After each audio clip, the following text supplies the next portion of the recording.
Olá, bom dia. Então, estamos iniciando agora a videoconferência de resultados do primeiro trimestre de 2022 da Engie Brasil Energia. Sou Rafael Bósio, gerente de RI da companhia, e informo que nesse momento as pessoas conectadas estão no modo ouvinte. Mais tarde, quando abrirmos a sessão de perguntas e respostas, os participantes poderão enviá-las pelo chat da plataforma. E cabe lembrar que essa videoconferência está sendo gravada.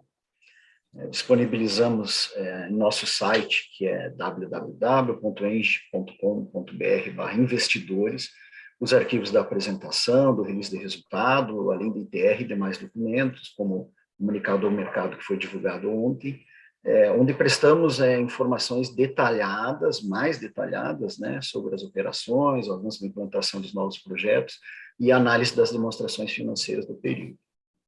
Então, antes de prosseguir, cabe esclarecer que eventuais declarações que possam ser feitas durante esta videoconferência, relativas às perspectivas dos negócios da companhia, devem ser tratadas como previsões, dependentes da conjuntura econômica do país, do desempenho da regulamentação do setor elétrico, além de outras variáveis, e, portanto, estão sujeitas a mudanças.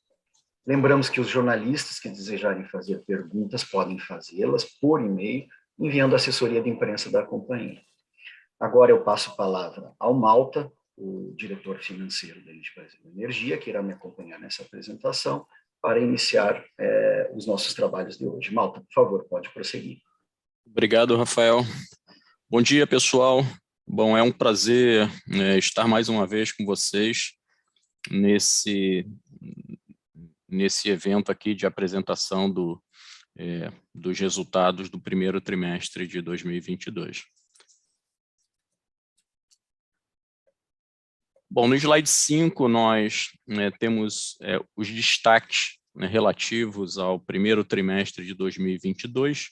Nos gráficos à esquerda, nós percebemos uma elevação do EBITDA e do lucro líquido de 8,8% e 21,9%, respectivamente.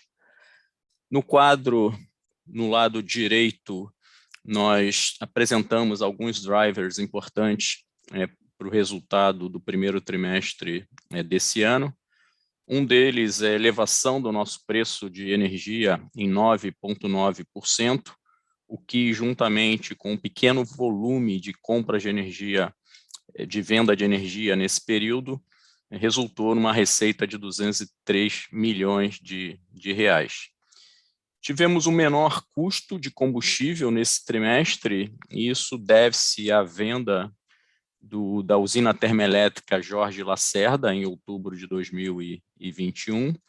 Por outro lado, também tivemos um volume de compra importante de energia de Jorge Lacerda, que foi contratada no momento da venda do ativo.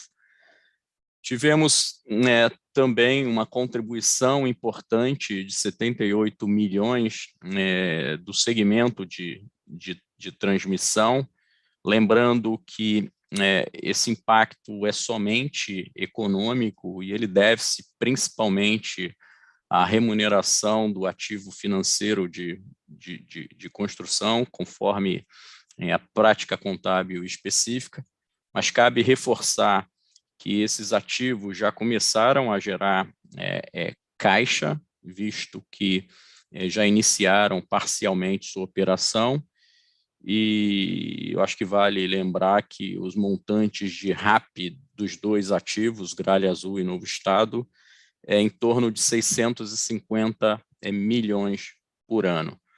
Como esses ativos entraram em operação agora nos últimos meses, para facilitar o entendimento dos impactos no nosso resultado dessa atividade de transmissão, nós passaremos a divulgar uma conciliação entre o resultado societário e o resultado regulatório, que, na sua essência, reconhece, por exemplo, como receitas RAPs, como os ativos no imobilizado e custos de operação e etc. Então, entendemos que com isso vocês vão poder entender de forma mais clara os impactos dos nossos ativos de transmissão no nosso resultado e no nosso fluxo de caixa. Por fim, não tivemos variação importante no nosso resultado financeiro entre os anos, visto que tivemos variação importante de inflação nos dois trimestres. Então, com isso, o efeito foi de somente 8 milhões no resultado financeiro, mas reforçando que o impacto em cada um desses trimestres foi bastante significativo. Nesse trimestre, por exemplo, tivemos despesa financeira de cerca de 970 milhões de reais e receita financeira de 150 milhões de reais. Isso, por óbvio, reduziu de forma importante o nosso lucro líquido nos dois trimestres. Próximo, por gentileza. Bom, no slide 6, como destaque, acho que eu reforço aqui a quase conclusão da implantação de Gralha Azul. No final de abril já tínhamos garantido 87% da RAP, e agora, em maio, esperamos já ter 95% da RAP garantida. Reforçando que a RAP anual de Santo Agostinho, de Gralha Azul, é de 275 milhões de reais. Projeto Novo Estado está de acordo com o cronograma de implantação. Já temos garantido, em abril, 50% da RAP. A expectativa é que até o final do quarto trimestre tenhamos a totalidade da RAP, que está fixada no montante de 370 milhões por ano. Como já anunciado, nós concluímos em março a aquisição dos conjuntos fotovoltaicos Paracatu e Floresta, que agregou ao nosso portfólio cerca de 218 megawatts-hora. No trimestre, reafirmamos o nosso rating AAA em escala nacional. Agora, recentemente, em alinhamento com a nossa estratégia de crescimento, nós aprovamos a aquisição do projeto eólico Serra do Assuruá, e foi aprovado agora na reunião de conselho de ontem. Esse projeto ele tem capacidade instalada prevista de 880 megawatts. O investimento vai ser de 265 milhões de reais.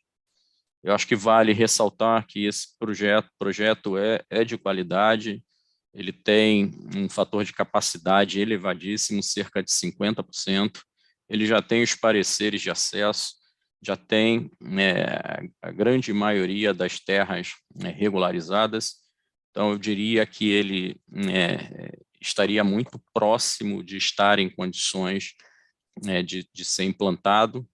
Nós estamos aprofundando os nossos estudos, mas acreditamos muito nesse projeto e estamos trabalhando juntamente ao nosso controlador para que até o fim do ano a gente tome uma decisão quanto à implantação desse projeto. Como eu disse, a nossa expectativa é bastante positiva. Então, com esse projeto, a gente aumenta lá o nosso pipeline de projetos para cerca de 3 gigas, 1,7 giga eólico e 1,4 solar. Próximo, por favor. Bom, o Conselho aprovou a distribuição dos dividendos complementares do exercício de 21 em 550 milhões de reais. Nós lançamos o relatório de sustentabilidade, ele já está disponível lá no nosso site. Eu recomendo a leitura do relatório, ele tem um conteúdo muito rico e ajuda bastante no entendimento do nosso negócio. E, por fim, o grupo decidiu que os projetos de hidrogênio no Brasil serão conduzidos e desenvolvidos pela ENGIE Brasil Energia.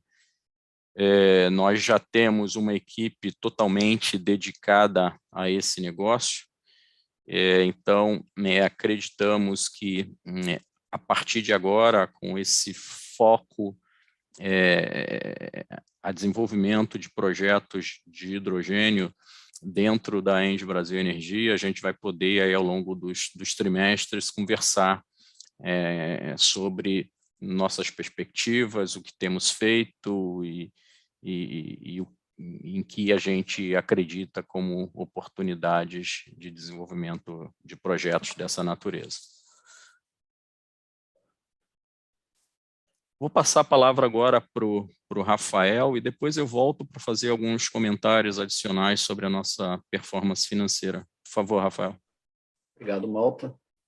Agora entramos no slide de indicadores ESG, né? Só para lembrar, nós já divulgamos trimestralmente a nossa performance nos âmbitos, além de financeiro também, socioambiental, já há mais de 10 anos, mas agora a gente está, já desde o quarto trimestre, a gente incorporou isso também de uma forma mais clara aqui na nossa apresentação. E o que reportamos nesse primeiro trimestre é uma melhoria consistente aí dos nossos dados, claro, relacionado ao desinvestimento que foi realizado no complexo termoelétrico Jorge Lacerda, conforme o Malta já antecipou. Então, os números mais expressivos, aí, como vocês podem observar nos gráficos, né, redução da intensidade de emissões totais, né, isso também tem um reflexo naturalmente no percentual de mulheres na força de trabalho, né, uma vez que o complexo contava com uma expressiva força masculina na operação dos ativos, então isso traz um maior equilíbrio em termos de diversidade também para a companhia, e outros indicadores, e daqui para frente nós naturalmente continuaremos a reportar, e também com a possibilidade de uma melhoria adicional quando viabilizarmos aí a venda da usina termoelétrica Pampa Sul, que está em estágio avançado de desinvestimento, com uma expectativa de finalização até o final do ano. Próximo slide, por favor, Adriano. Entrando assim rapidamente na nossa estratégia de comercialização, a gente aqui está dando um update trimestral e caso os senhores queiram comparar com os números divulgados no quarto trimestre, acho que é bom ressaltar que a gente continua contratando energia, na energia de curto, médio e longo prazo. Nós viabilizamos vendas médias acima de 85 megawatts médios para os próximos anos, aí dentro do primeiro trimestre de 2022. E se olharmos aí nos anexos da apresentação, onde apresentamos o balanço de energia, vocês podem constatar que os preços dessas novas vendas têm contribuído, inclusive, para o aumento do preço médio. Então, é o que a gente tem falado, os preços de energia, eles acabam, no longo prazo, eles têm sido pressionados nos últimos períodos pelo aumento do custo de implantação de projetos, aumento da taxa de juros, restrição de fornecimento, e a gente tem verificado espaço para colocar a nossa energia com preços adequados que tragam o retorno necessário para continuarmos o crescimento conforme o plano estratégico da companhia. Próximo slide, por favor, Adriano. Continuando aqui no slide de estratégia comercial, onde reportamos a nossa participação, né, no mercado. Aqui uma pequena queda em relação ao primeiro trimestre de 21. Isso foi resultado principalmente da crise hidrelétrica que nós experimentamos no ano passado, onde tivemos que reduzir o ritmo de vendas para preservar a energia no portfólio, de forma a fazer um hedge, né, uma mitigação contra o déficit de geração hidrelétrica. E a gente deve estar resumindo aí, dada a melhoria da hidrologia no passado recente, vamos estar resumindo aí a aceleração da comercialização para os próximos trimestres. Avançando na apresentação, uma rápida, aqui os senhores já tiveram acesso aí à apresentação, então apenas assim ressaltando que estamos comemorando assim um avanço vigoroso na implantação dos nossos projetos. O primeiro dele é o Conjunto Eólico Santo Agostinho, no Rio Grande do Norte. Agora temos 45 das 70 aerogeradores já com as bases completadas, isso é 64% do total.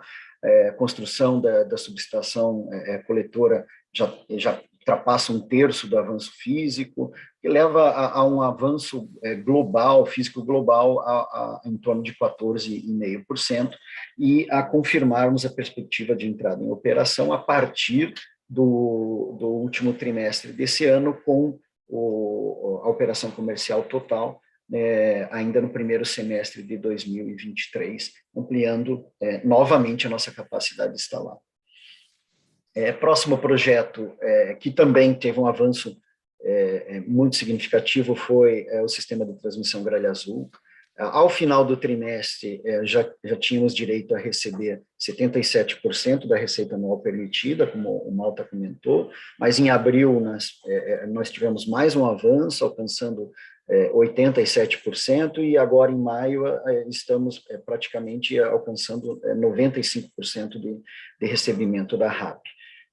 Atingiremos 100% em março do ano que vem, dado que ainda há alguma restrição regulatória que depende da linha de transmissão e subestação Irati-Ponta Grossa entrar em operação, que tem essa previsão ali para março do próximo ano. Então, estamos antecipando a entrega da entrada em operação desse ativo, frente ao prazo regulatório, e o que auxilia o escoamento da energia da usina hidrelétrica de Itaipu. Mas, a seguir, mais um projeto de linhas de transmissão, Novo Estado, que também teve um avanço expressivo, atingindo agora no início de maio, exatamente 1º de maio, em torno de 50% de direito de recebimento de RAP. O projeto agora continua avançando, com expectativa de finalização até o final desse ano. No slide de expansão sobre Jirau, aqui estamos atualizando a produção do ativo. Na verdade, não temos muitas novidades, além do ótimo desempenho operacional da usina, e que deve, em algum momento, ainda ser definido, ser trazido para análise do Comitê Independente de Transações com Partes Relacionadas, para uma eventual transferência entre o controlador, que possui 40% de participação na usina, para o nível da Engie Brasil Energia.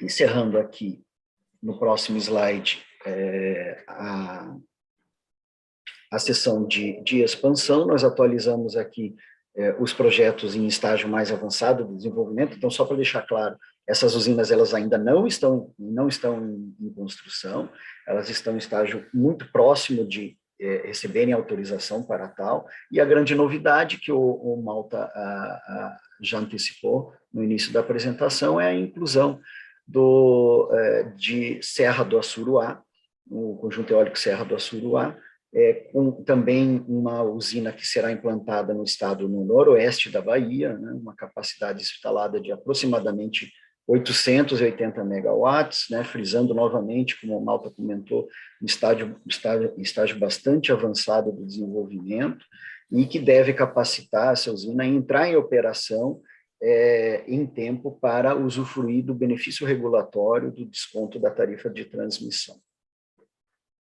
Malta, agora voltamos aí contigo na sessão de desempenho financeiro. A palavra é sua. Obrigado, Rafael.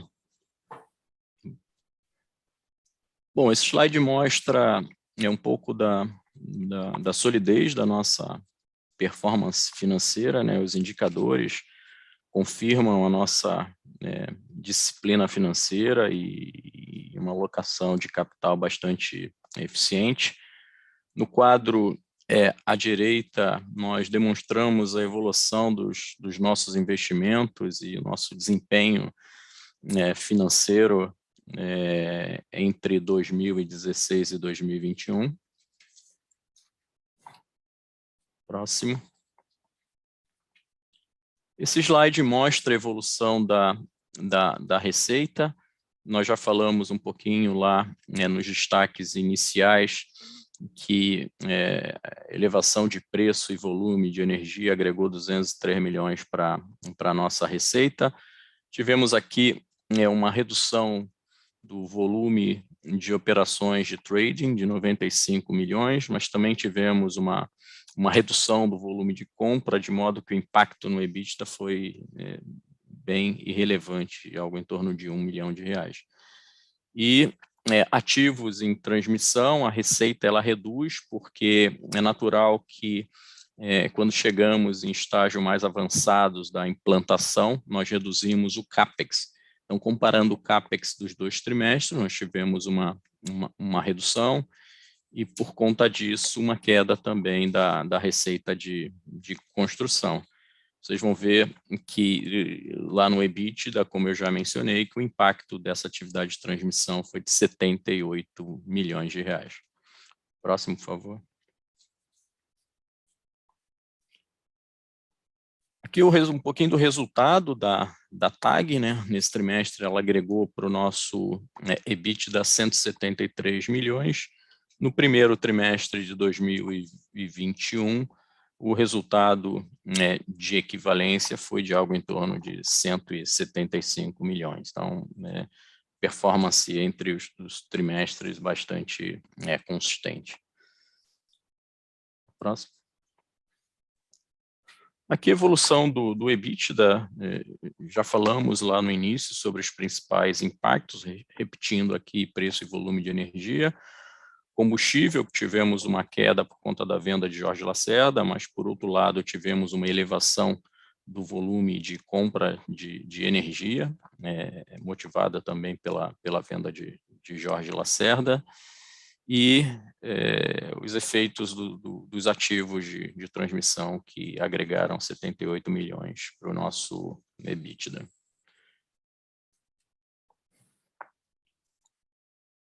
Aqui um gráfico com a evolução do lucro líquido, né? O principal efeito nessa evolução foram os impactos já mencionados no nosso EBITDA.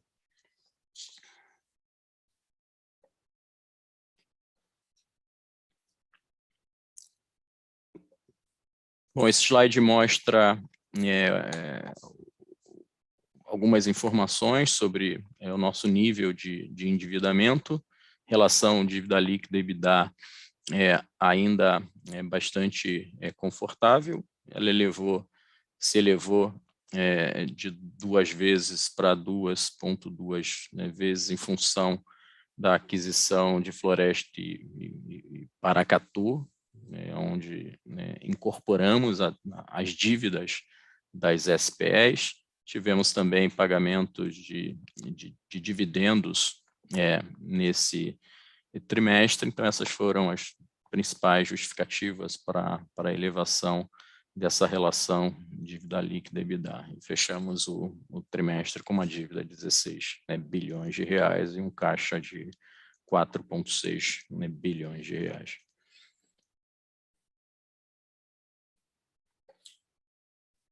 Aqui o perfil e composição da nossa dívida por indexador. Eu acho que é importante ressaltar uma parcela expressiva da nossa dívida pré-fixada, vencendo agora em 2022. Só lembrando que nós fizemos um swap de dívidas de algumas dívidas em CDI para pré lá no final de 2020, e essa decisão ela se mostrou bastante acertada e tem agregado bastante valor para o nosso resultado financeiro. Então, continuamos com uma posição significativa de IPCA na composição da nossa dívida, e o custo nominal no trimestre fechou em algo em torno de 14,5%. Bom, esse slide mostra o nosso histórico de investimentos, que foi bastante significativo. Para esse ano, temos previsto 3,4 bilhões de reais. Grande parte desse volume será aplicado na construção de Santo Agostinho. 2023, temos também, basicamente, Santo Agostinho. Esperamos que aprovemos o investimento em Assuruá e que esse volume de investimentos a partir de 2023 ele cresça.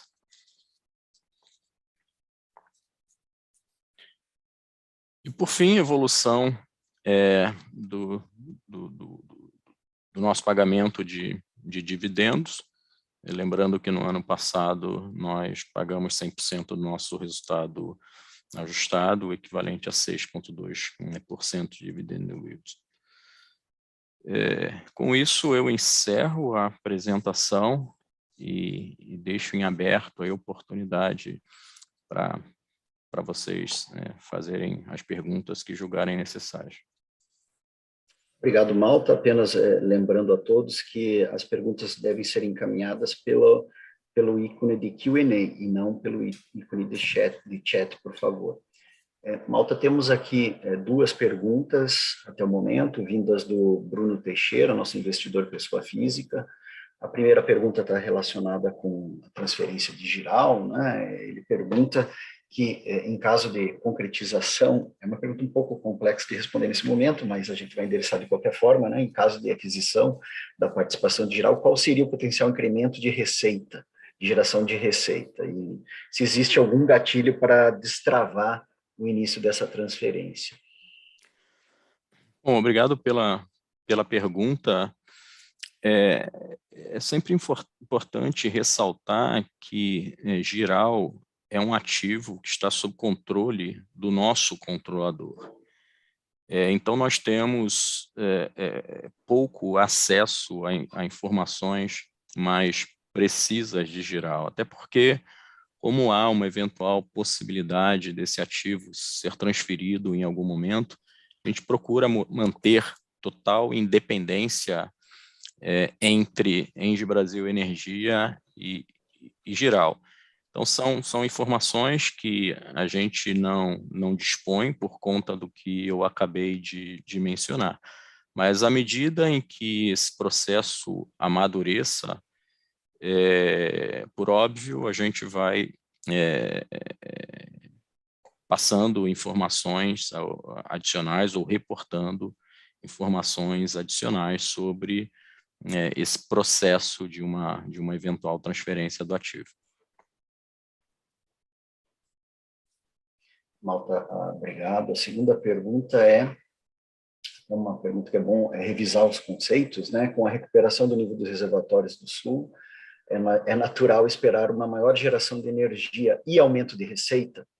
E ele complementa já dando uma dica para a resposta, né? Ou por conta do MRE, não necessariamente isso será traduzido em aumento de receita com geração, principalmente pela queda do PLD.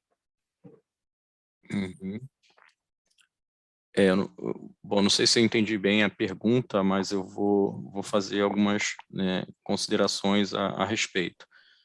Sim, a gente tem verificado aí uma elevação dos níveis do reservatório e o que, obviamente, impacta o GSF, e é isso que a gente tem verificado, um GSF mais comportado, se comparado com o ano anterior, e um PLD também no trimestre em montante próximo do fio. Então, dependendo da nossa percepção quanto a GSF e PLD, a gente flexibiliza ou não a nossa reserva de energia que nós temos no portfólio para nos proteger quanto ao GSF. Então, elevação de receita ou mitigação de custo, de impacto no GSF, ele depende muito das nossas perspectivas quanto à hidrologia e níveis de relatório. Então, a nossa estratégia ao longo do ano ela pode se modificar para se alinhar a essas perspectivas de hidrologia e preço de energia.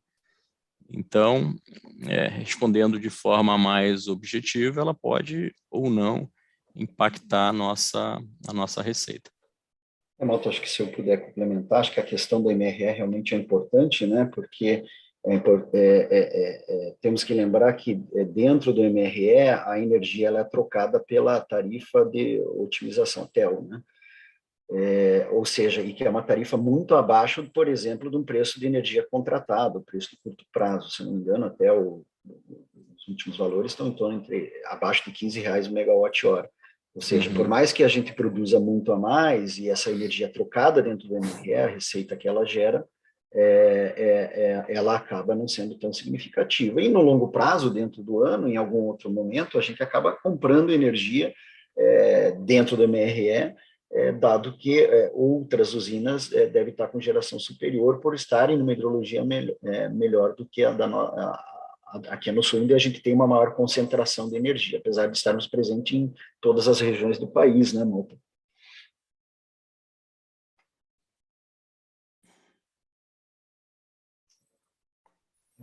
Acredito, Bruno, se a gente não tiver respondido, eu peço que você retorne e a gente esclarece um pouco mais e conversa sobre isso. A próxima pergunta agora vem do Leonardo, analista da Atena, que pergunta sobre CAPEX, Malta, do total de 3,5 bi previstos aqui para 22, quanto que seria direcionado para Santo Agostinho? Santo Agostinho, isso. Santo Agostinho é 1,7 bilhão de reais.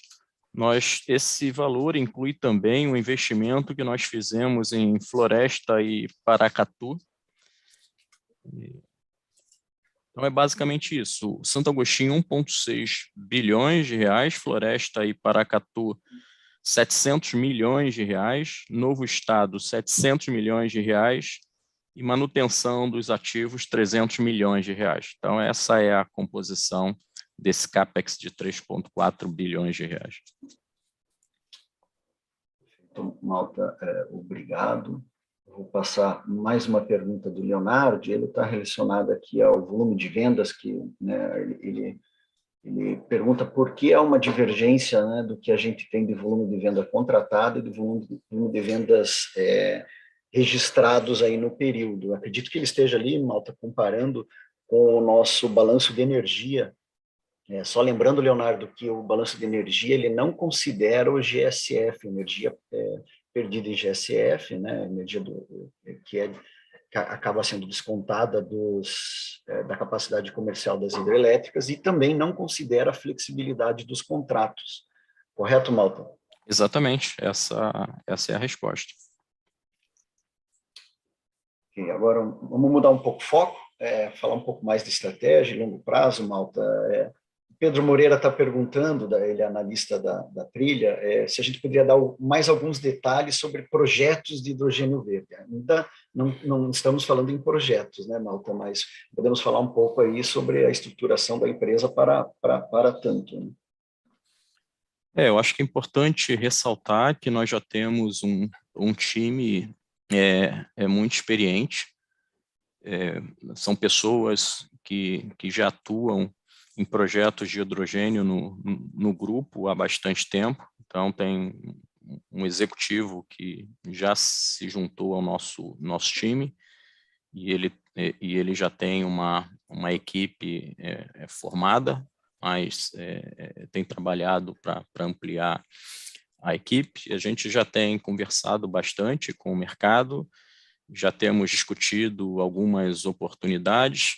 Em um dos casos, inclusive, já apresentamos um MOU. A gente, por enquanto, ainda não pode dar detalhes e citar a empresa, mas eu acredito que nos próximos trimestres a gente possa trazer um pouco mais de informação sobre esse MOU.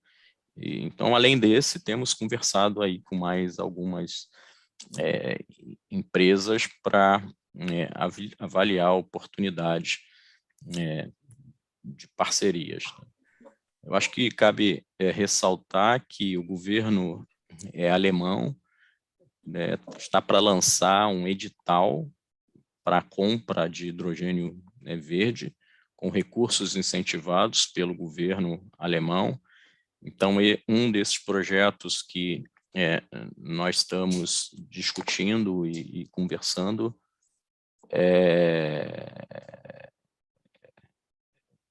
pode estar relacionado com essa expectativa de, eventualmente, aproveitarmos oportunidades desse leilão. Então, isso é o máximo que a gente pode dizer nesse momento. Obrigado, Malta. Uma pergunta agora focada em comercialização. O Matheus lançou uma pergunta que, olhando para o futuro, se a gente tende a focar no mercado livre e no mercado cativo. Eu acho que já é de conhecimento, né, Malta, aí do mercado, que a gente já há um bom tempo tem focado no mercado livre para crescimento.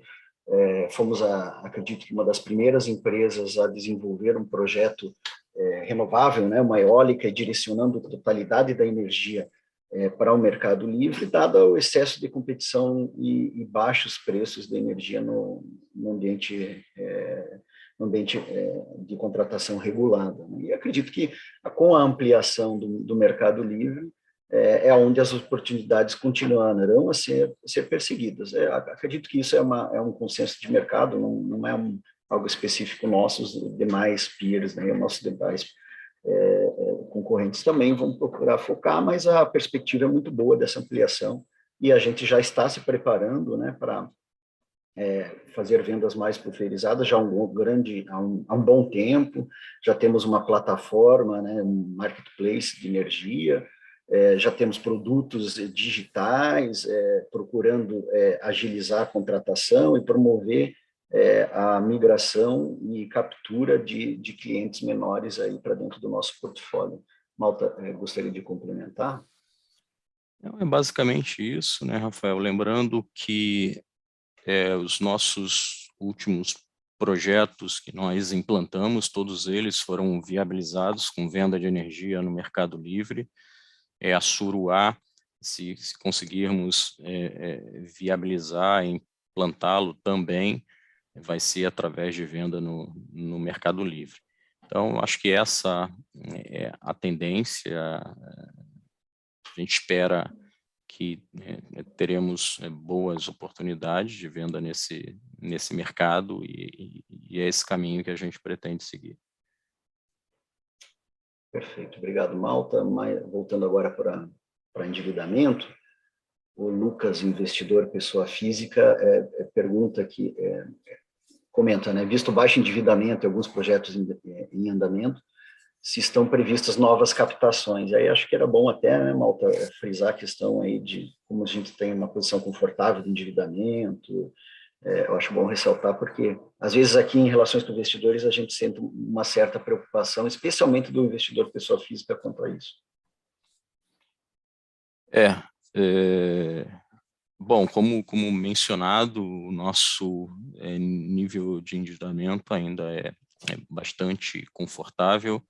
Temos muito espaço para financiar os novos projetos, inclusive a Suruá.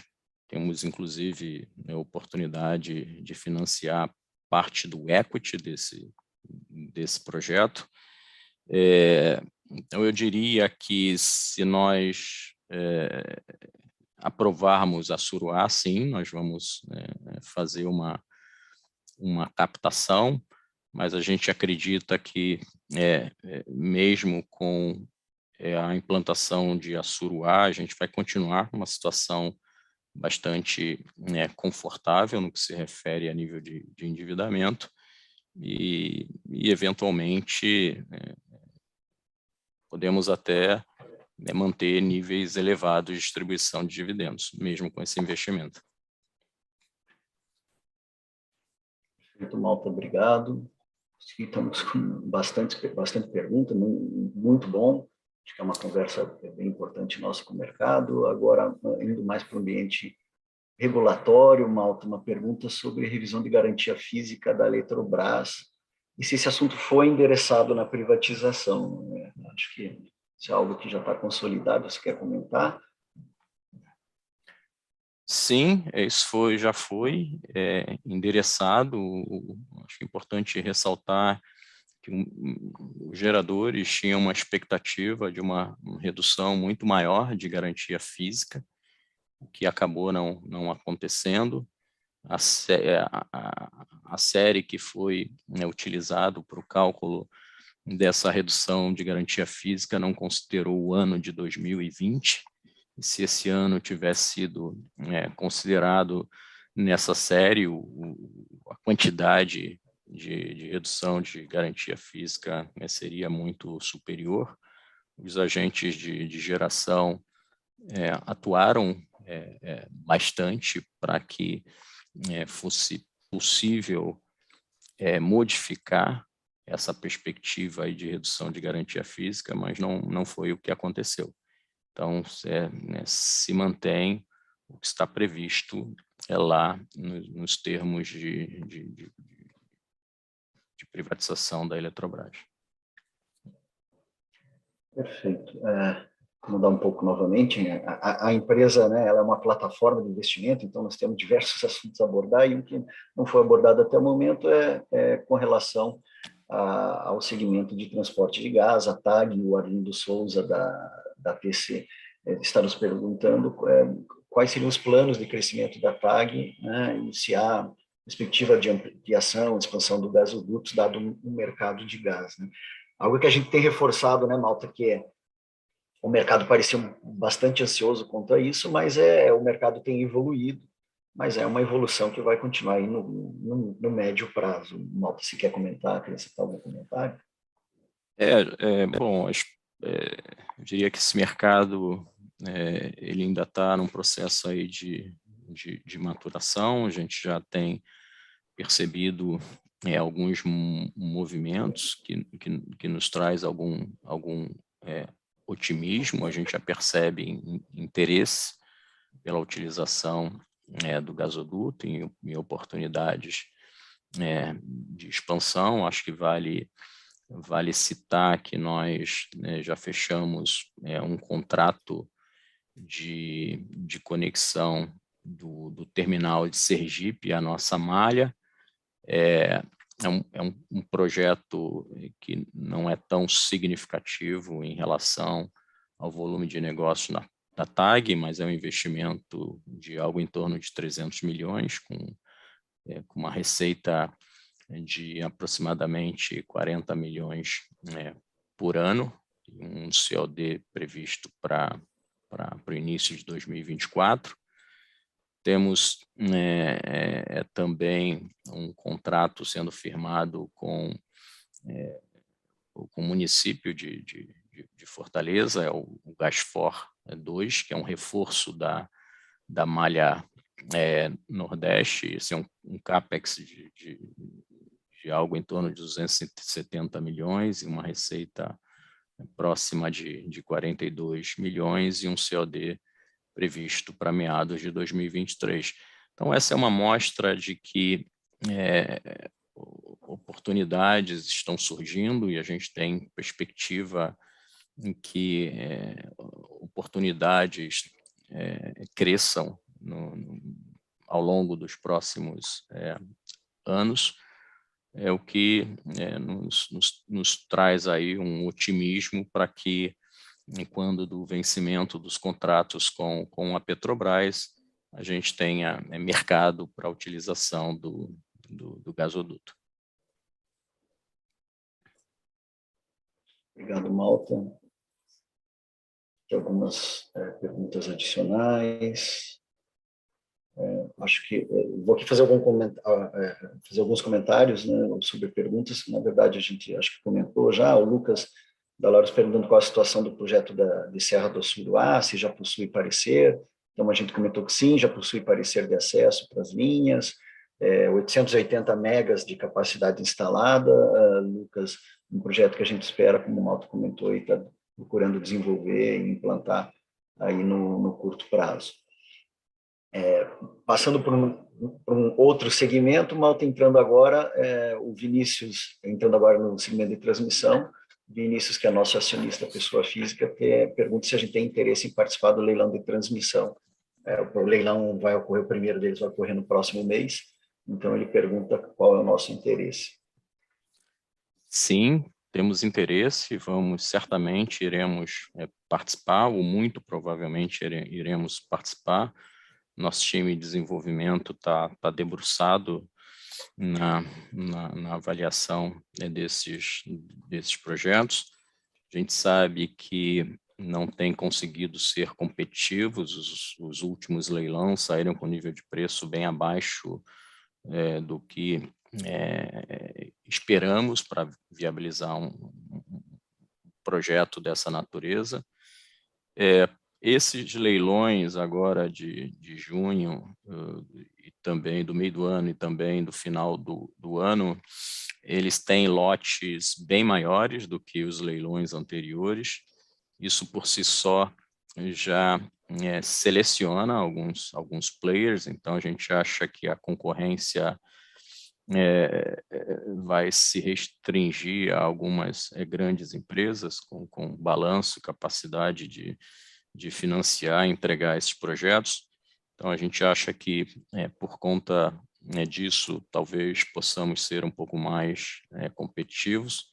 A gente está reforçando ainda mais a nossa equipe de desenvolvimento de projetos de transmissão, para que a gente troque experiências e avalie como ser um pouco mais competitivos do que vínhamos sendo. Então, estamos fazendo todo o dever de casa para que possamos tentar ser bem mais competitivos do que vínhamos sendo nos últimos leilões. Obrigado, Malta. A gente está chegando ao final das perguntas. Uma nova pergunta do Vinícius é sobre interesse em aumentar a participação na TAG, ou adquirir novas empresas. Não, por enquanto a gente não vislumbra qualquer possibilidade nesse sentido. Nós temos um sócio que é um investidor financeiro que, assim como nós, está bastante satisfeito com a performance do ativo. Os retornos estão muito acima do que nós prevíamos.